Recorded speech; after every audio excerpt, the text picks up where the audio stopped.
여러분 안녕하십니까? 사이언스 투데이입니다. 이제 지갑 없이도 신분증을 간편하게 꺼낼 수 있는 시대가 열렸습니다. 오늘부터 모바일 주민등록증 발급이 가능해지면서 스마트폰 하나로 신원 확인을 할 수 있는 건데요. 블록체인 기술을 활용해 위조나 변조를 방지하고 개인정보를 보호할 수 있어서 기술의 발전이 우리의 삶을 안전하고 편리하게 만들어주고 있습니다. 오늘의 주요 뉴스 만나보시죠.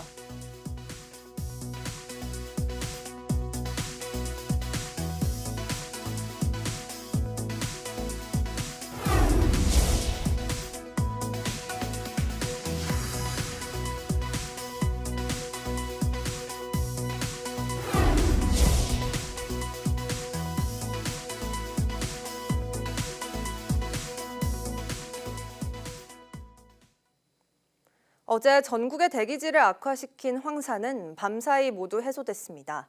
기상청은 대기 확산이 원활해 황사가 동쪽으로 빠져나가면서 오늘은 전국의 대기질이 보통 수준을 회복할 것으로 보인다고 밝혔습니다. 다만 우리나라 상공에 남아있는 황사의 영향으로 낮에 일시적으로 미세먼지 농도가 높아질 가능성이 있다고 덧붙였습니다. 오늘도 기온이 전국적으로 평년 기온을 5도 이상 웃돌며 포근하겠고 특히 서울은 낮 기온이 18도까지 오르며 4월 중순 수준의 따뜻한 날씨가 예상됩니다. 어제 아침 출근길은 100m 앞도 잘 보이지 않을 만큼 하늘이 뿌연 모습이었습니다. 짙은 안개와 스모그가 뒤섞인 탓이었는데 수도권에는 올해 첫 황사까지 내려앉았습니다. 종일 미세먼지가 기승이었던 도심을 김민경 기자가 취재했습니다. 짙은 안개로 하늘과 땅의 경계가 사라진 출근길. 차선조차 보이지 않은 도로에는 오직 차량의 불빛만 희미하게 비칩니다. 아파트 단지와 고층 건물들은 마치 흐린 필터를 씌운 사진처럼 흐릿합니다. 짙은 안개에 공기 중 먼지까지 뒤엉켜 제 뒤로 보이는 도심 풍경은 흰 도화지 위에 번진 잿빛 물감처럼 온통 흐릿합니다. 대기 정체로 쌓인 오염물질에 안개와 스모그까지 겹쳐 하늘이 더욱 뿌옇게 흐려진 건데 어제 아침 곳곳에서는 가시거리가 100m도 채 되지 않았습니다. 미세먼지 때문에 남산타워가 잘 보이지 않을 정도로 나쁘더라고요. 아침에는 진짜 한 100m, 200m도 잘 보이지 않을 정도로 나쁜 것 같았습니다. 낮에는 안개와 스모그가 걷히고 파란 하늘이 드러났지만 지상의 공기는 여전히 탁했습니다. 특히 정오 무렵 서울과 수원에서는 올봄 첫 황사가 관측됐습니다. 밤새 은결 효과로 인해 안개가 매우 짙게 끼는 형태가 나타났고 아침 이후부터는 기온이 오르면서 위아래로 공기가 섞이는 효과 때문에 상부에 있는 황사 입자가 지표면으로 떨어지게 되면서 황사가 관측되기 시작했습니다. 황사의 영향으로 미세먼지 농도가 크게 치솟아 울산에서는 세제곱미터당 196 마이크로그램을 기록했습니다. 서울 서초구는 173, 경기 양주 172, 충남 당진 169 등 전국 대부분 지역에서 미세먼지 농도가 최근 한 달 평균보다 3배에서 6배가량 높았습니다. 다만 우려했던 황사 상황이 최악으로 치닫지는 않았습니다. 북만주 황사의 양이 많지 않은 데다 상층을 지나던 황사가 지상으로 충분히 내려오지 못했기 때문입니다. 기상청은 황사는 어제까지만 영향을 주고 오늘은 공기질이 보통 수준을 회복할 걸로 내다봤습니다. 당분간은 하늘은 깨끗하겠지만 일요일에 전국에 비가 내린 뒤 다음 주에는 영하권 꽃샘추위가 찾아올 전망입니다. YTN 김민경입니다. 이번 황사가 발원한 중국 북서부 고원지대에 폭설을 동반한 폭풍이 덮쳤습니다. 시베리아로부터 불어온 찬바람에 황사에 이어 꽃샘추위까지 한반도로 날아들 예정입니다. 베이징 강정규 특파원입니다. 땅거미가 내려앉은 고속도로에 눈보라가 휘몰아칩니다. 구조대원들이 열심히 눈삽을 휘둘러 길을 내보지만 금방 다시 하얗게 뒤덮이고 맙니다. 결국 모두 달라붙어 눈 속에 갇힌 차량을 밀거나 경찰차, 중장비를 동원해 끌어내기도 합니다. 一辆轿车内3人被困，其中有1名婴儿。由于现场车辆无法进入，救援人员经过近1小时的徒步抵达现场。 중국 북서부 내몽고와 신장 위구르 자치구 등지에 눈폭풍이 불어닥쳤습니다. 초속 30m 넘는 강풍이 황사를 일으킨 데 이어 시베리아에서 불어온 찬바람이 폭설까지 뿌린 겁니다. 고속도로 곳곳이 폐쇄되면서 졸지에 난민 신세가 된 사람들이 속출했습니다. 封路了，下大雪，这里就是给送的泡面呢，就是感动吧。10几个小时呗，下雪完了能见度能5米就不错了，有的时候连看都看不见。 30cm 두께로 쌓인 눈은 날이 새도록 치워도 끝이 없습니다.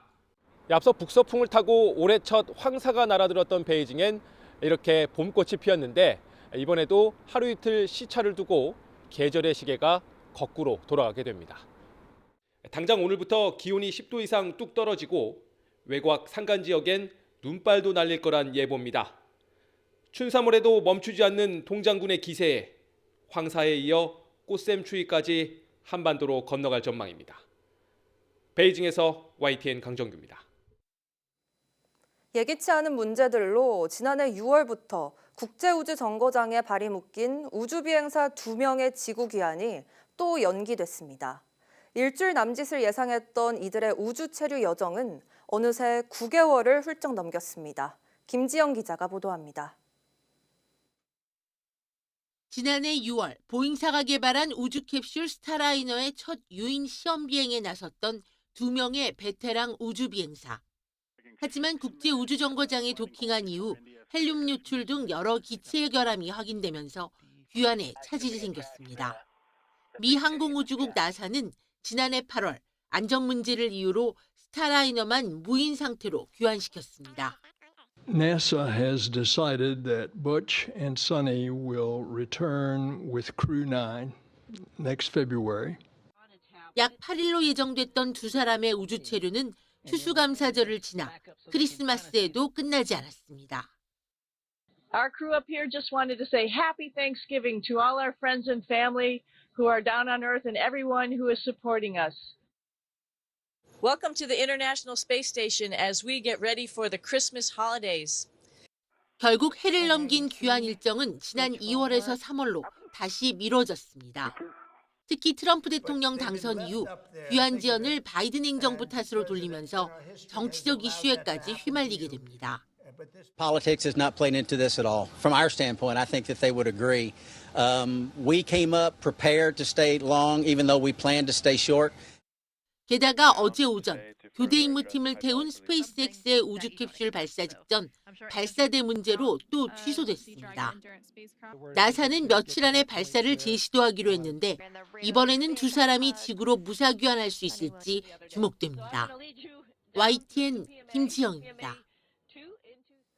국가기술연구회는 권석윤 한국생명공학연구원 책임연구원을 한국생명공학연구원 원장으로 선임했다고 밝혔습니다. 권 신임 원장은 서울대에서 식물학 학석사를, 같은 대학에서 생물학 박사 학위를 받았습니다. 그는 지난 1991년 생명공학연구원에 입사해 융합생물소재연구부장, 부원장 등을 지냈고 한국분자세포생물학회 이사, 한국바이오경제학회 부회장 등을 역임했습니다. 권 신임 원장의 임기는 오는 2028년 3월까지 3년입니다. 봄철 미세먼지로 외출하기 어려운 날이 많아지고 있습니다.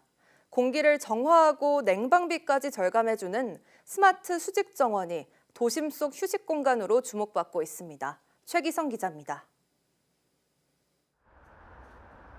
벽면을 따라 식물들이 빼곡히 자리 잡고 있습니다.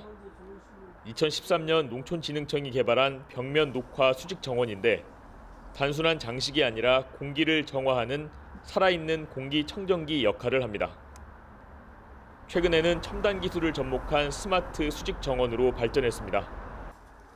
사물인터넷 센서를 활용해 공기 질과 습도를 실시간 측정하고 언제 어디서나 원격 관리가 가능합니다. 예전에는 뭐가 문제가 있을 때는 뭐 부산이든 뭐든 다 가야 되는데 지금은 IoT로 돼 있으니까 사무실 내에서 검토를 하고 사무실 조작할 수 있으니까 너무 편하고요. 전국 70여 곳 스마트 수직 정원에서 수집한 환경 데이터로 향후 인공지능 자동관리 시스템을 개발할 예정입니다. 지난해 11월 인천 검암도서관에도 스마트 수직 정원이 설치됐습니다. 도심 속 작은 숲 같은 공간으로 방문객에게 심리적 안정감을 제공하고 있습니다. 책하고 책상만 있던 삭막한 공간이었는데 이렇게 이제 실내 정원이 생기고 식물도 보고 책도 볼 수 있어갖고 너무 편안하고 좋게 좀 바뀐 것 같습니다. 공기질 개선 효과도 확인됐습니다. 수직 정원을 설치한 공간은 초미세먼지가 약 9.4% 감소했고 이산화탄소 농도도 4% 이상 낮아졌습니다. 포름알데히드 같은 유해 물질은 최대 85%까지 감소했고 냉방비도 15% 절감되는 것으로 나타났습니다. 실내에 오염된 공기를 뿌리 쪽으로 옮겨주면은 뿌리의 미생물들이 또 역할을 하기 때문에 정화 효과가 한 4배 정도 상승하게 됩니다. 농진청은 미세먼지 등에 대한 관심이 커지면서 공공시설을 중심으로 스마트 수직 정원 설치가 늘고 있다고 밝혔습니다. YTN 최기성입니다.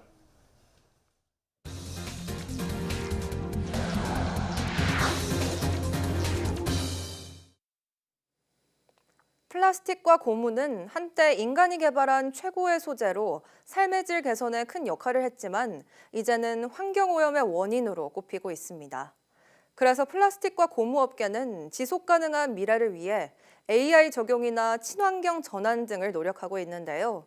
이 같은 변화의 모습을 한자리에서 만날 수 있는 국제전시회에 권석화 기자가 다녀왔습니다.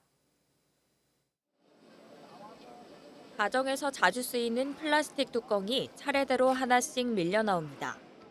이 AI 사출 성형기는 원하는 플라스틱 제품의 크기와 모양을 입력하면 사람 대신 로봇이 직접 출력해줍니다. 기존 유압식 기계보다 에너지를 20% 절감하면서도 정밀한 성형이 가능해 불량률과 소재 낭비를 줄였습니다. 또 일부 AI 사출 성형기는 재활용 플라스틱을 활용할 수 있어 폐기물 감소 효과도 기대할 수 있습니다. 사출기는 금형 부품에 따라서 금형을 교체를 하게 되면 여러 가지 부품을 생산할 수 있고 저희 일상생활에서 모든 플라스틱들이 굉장히 많이 접촉을 하고 있어요. 사실은 이게 플라스틱이라고 못 느낄 정도로. 구운 달걀을 이곳저곳으로 옮겨주며 사람과 함께 일하는 로봇도 있습니다. 사람의 손 모양을 본떠 설계된 이 협동 로봇은 하나의 컨트롤러로 최대 4대를 동시에 제어할 수 있어 더욱 효율적인 작업 환경을 만들어줍니다. 로보틱스는 추출 로봇, 협동 로봇, 다관절 로봇 3대 로봇을 주로 생산을 하고 있습니다. 이번 전시를 계기로 해서 국내는 물론이고 앞으로 미국, 유럽, 동남아 쪽으로 수출을 확대해 나가려고 하고 있습니다. 전 세계 플라스틱과 고무의 원재료부터 가공기기, 자동화 솔루션 등 관련 산업 제품들이 선보여진 국제 플라스틱 고무 산업 전시회. 올해로 28회째를 맞은 이 행사는 국내 기업을 포함한 총 22개국 650개사가 참여했습니다. 단순히 제품과 기술을 소개하는 데서 나아가 다양한 혁신 기술들을 선보였는데 이를 통해 플라스틱과 고무의 지속 가능한 미래 가능성을 엿볼 수 있었습니다. YTN 사이언스 권석화입니다. 트럼프 미국 대통령은 관세 보복에는 더 큰 보복으로 응징하겠다며 유럽산 와인에 200% 관세를 경고했습니다.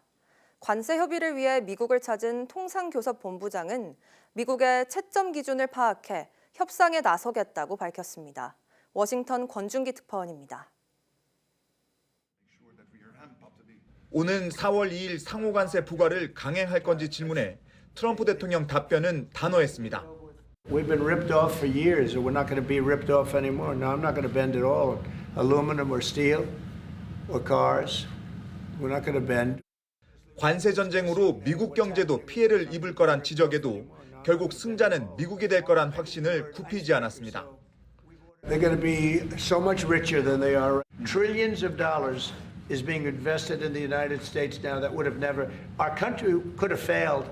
Another 4 years of this. 트럼프 대통령은 보복 관세에는 더 큰 보복으로 맞대응하겠다는 뜻을 분명히 했습니다. 유럽이 미국산 위스키에 부과하기로 한 50% 관세를 철회하지 않으면 유럽산 와인에 200% 관세를 매기겠다고 경고했습니다. 트럼프 대통령의 관세 전쟁 강행 의지에 뉴욕 증시는 일제히 하락했습니다. 반면 금값은 안전자산 선호 심리에 사상 최고치를 기록했습니다. 미국의 상호관세 발표를 앞두고 정인교 통상교섭본부장은 워싱턴을 찾았습니다.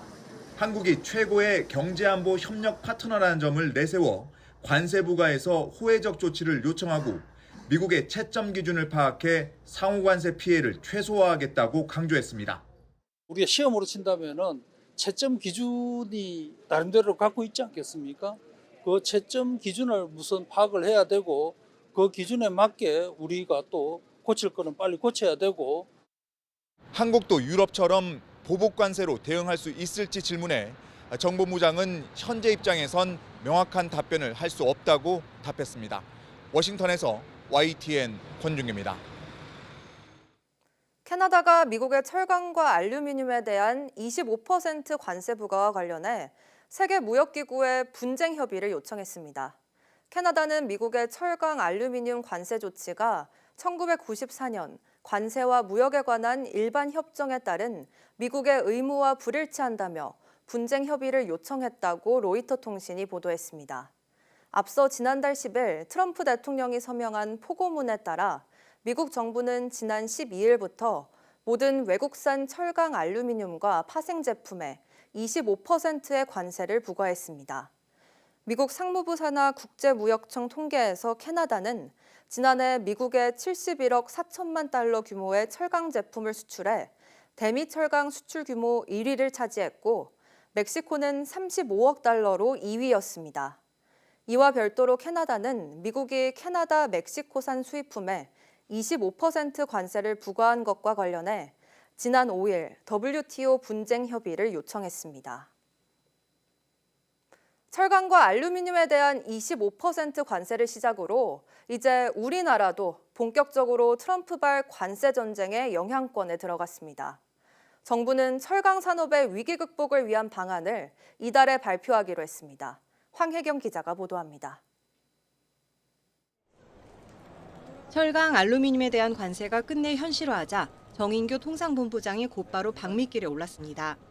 줄줄이 예고된 자동차, 반도체, 의약품 관세와 더불어 나라별 상호 관세 문제도 협의하기 위해서입니다. 정 본부장은 미국과의 본격 협상은 이제 시작이라면서 국익 최대화를 위해 최선을 다하겠다고 밝혔습니다. 미국의 경제안보 정책에 가장 적합한 협력 국가가 한국이라는 점을 미국 측에 인식시켜 우리나라에 대한 경제 제재가 최소화될 수 있도록 관세 예고와 유예, 번복이 잇따르다 보니 상황을 예의주시하던 정부도 바빠졌습니다. 일단 첫 폭탄을 맞게 된 철강 알루미늄 분야를 중심으로 위기 극복 방안을 만들어 이달 중 발표하기로 했습니다. 특히 앞으로 관세 회피를 위한 불공정 무역 시도가 훨씬 빈번할 것으로 보고 통상 방어 기능을 확대 강화할 방침입니다. 정부는 불공정 무역에 단호하게 대응하기 위해 통상 방어 조치를 강화하고 무역위원회의 조사 역량을 보강하고 있습니다. 또한 불공정 수입에 대응한 모니터링도 강화할 계획입니다. 최상목 권한대행도 미국으로 수출되지 못한 철강제가 국내 시장에 유입돼 시장 교란이 발생할 수 있다며 철저한 대응을 당부했습니다. 또 철강과 알루미늄이 포함된 파생 상품도 이번 관세 대상에 포함됨에 따라 관련 중소기업 피해가 클 것으로 예상되는 만큼 무역투자진흥공사, 포트라를 지원 창구로 지정해 초기 대응에 나서기로 했습니다. YTN 황혜경입니다. 반도체 연구직에 최대 주 64시간까지 근무가 가능하도록 한 특별 연장근로 확대 특례 제도가 오늘부터 시행됩니다. 고용노동부는 반도체 연구개발 분야에 적용되는 특별 연장근로 인가제도 업무 처리 지침을 오늘부터 시행한다고 밝혔습니다. 해당 지침은 반도체 연구개발직에 주 52시간을 넘어 최대 64시간까지 근무가 가능한 특별 연장근로 인가기간을 1회당 기존 3개월에서 6개월로 확대하는 내용을 담고 있습니다. 또 근로자 건강보호를 위해 특례 활용되는 건강검진 의무를 신설하고 제도 오남용 방지를 위해 온라인 불법 신고센터를 운영하는 내용도 포함됐습니다. 노동부는 반도체 기업들이 지침을 활용할 수 있도록 안내하고 근로자 건강을 보호해 일한 만큼 정당한 보상을 받을 수 있도록 하겠다고 덧붙였습니다. 오늘부터 전국에서 모바일 주민등록증을 발급받을 수 있습니다. 행정안전부와 디지털 플랫폼 정보위원회는 오늘부터 서울과 부산, 광주의 주민센터에서도 모바일 주민등록증 신청을 할 수 있다며 모바일 주민등록증 전국 발급 시대가 시작된다고 밝혔습니다. 이에 따라 오늘부터 주소등록상 주소지 관할 기초지자체 주민센터에서 모바일 주민등록증 신청을 할 수 있고 오는 28일부터는 주소지와 상관없이 모든 주민센터와 온라인 정부24에서도 신청할 수 있습니다. 앞서 행안부는 지난해 12월 27일 세종 등을 시작으로 모바일 주민등록증 발급 지역을 단계적으로 확대해 왔습니다. 모바일 주민등록증은 주민등록법 등에 따라 개인 스마트폰에 발급하는 주민등록증으로 실물 주민등록증과 동일한 법적 효력을 가집니다. 미래에 대한 불안감에 지난해 초중고 사교육비가 29조 원을 넘어 4년 연속 역대 최대 기록을 경신했습니다. 지난해 32조 원대인 삼성전자 영업이익에 맞먹는 규모입니다. 영유아와 이른바 N수생 교육비는 포함도 안 됐는데 사교육비 규모는 갈수록 커지고 있습니다. 이승은 기자가 보도합니다. 아이들은 학교 체육복을 갈아입을 새도 없이 학원으로 향합니다. 고물가에 힘들어도 부모는 학원비만큼은 못 줄입니다. 그냥 생활비 반은 사교육비로 가는 것 같은데 그럼 가방, 옷 이런 그런 거 사는 것들 그런 거는 많이 줄이고 사교육을 줄이진 않는 것 같아요. 힘들다고. 지난해 초중고 사교육비 총액이 29조 2천억 원으로 집계됐습니다. 1년 새 학생 수는 1.5%, 8만 명 줄었는데 사교육비는 7.7%, 2조 원 넘게 늘었습니다. 코로나로 감소했다가 최근 4년간 계속 역대 최대 규모입니다. 전체 학생의 1인당 월 평균 사교육비는 47만 4천 원으로 한 해 전보다 9.3% 늘었습니다. 사교육 참여 학생만 보면 1인당 월 59만 2천 원으로 7.2% 증가했습니다. 사교육 참여율도 1.5%포인트 상승하며 처음 80% 선을 넘었습니다. 이른바 킬러 문항을 없앤 정부 대책이 무색한 이 같은 결과는 제도 변경에 따른 불안감에 고물가가 함께 영향을 미친 것으로 보입니다. 고교 학점제와 함께 크게 바뀐 대입제도를 처음 적용받는 중학교의 경우 초중고 가운데 사교육비 총액 증가율이 9.5%로 가장 높았습니다. 고1의 지출 증가율이 9%를 기록한 것도 갑작스런 의대 증원 발표 영향일 가능성이 있습니다. 일단 공교육서부터 일단 문제가 있다고 봅니다. 거기에다가 이제 부모들이 또 경쟁 사회 되다 보니까 좀 더 그 경쟁에서 앞서기 위해서 자녀들 좀 더 잘 교육시키기 위한 그런 부분이 제일 크다고 봐야죠. 공교육 영역인 늘봄학교와 방과후학교 참여율은 36.8%로 한 해 전보다 4.3%포인트 감소했습니다. 고등학생의 EBS 교재 구입 비율도 수능과의 연계율 감소 영향으로 4년 연속 줄었습니다. YTN 이승은입니다. 정부가 지난해 초중고 사교육비 총액이 29.2조 원에 이른다는 발표를 내놓자 교육시민단체는 갑작스러운 의대 증원 정책이 사교육비 폭증을 불러왔다고 비판했습니다.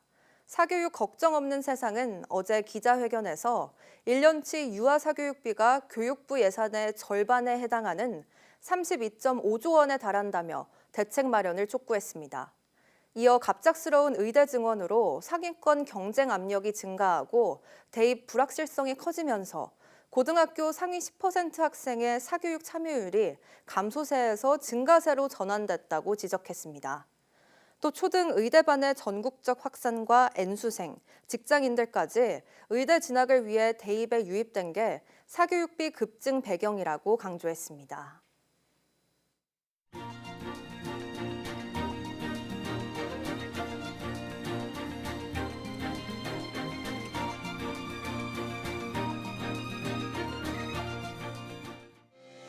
(3월 14일) 오전 사이언스 투데이 마칩니다. 오후 뉴스도 많은 시청 바랍니다. 시청해주신 여러분 고맙습니다.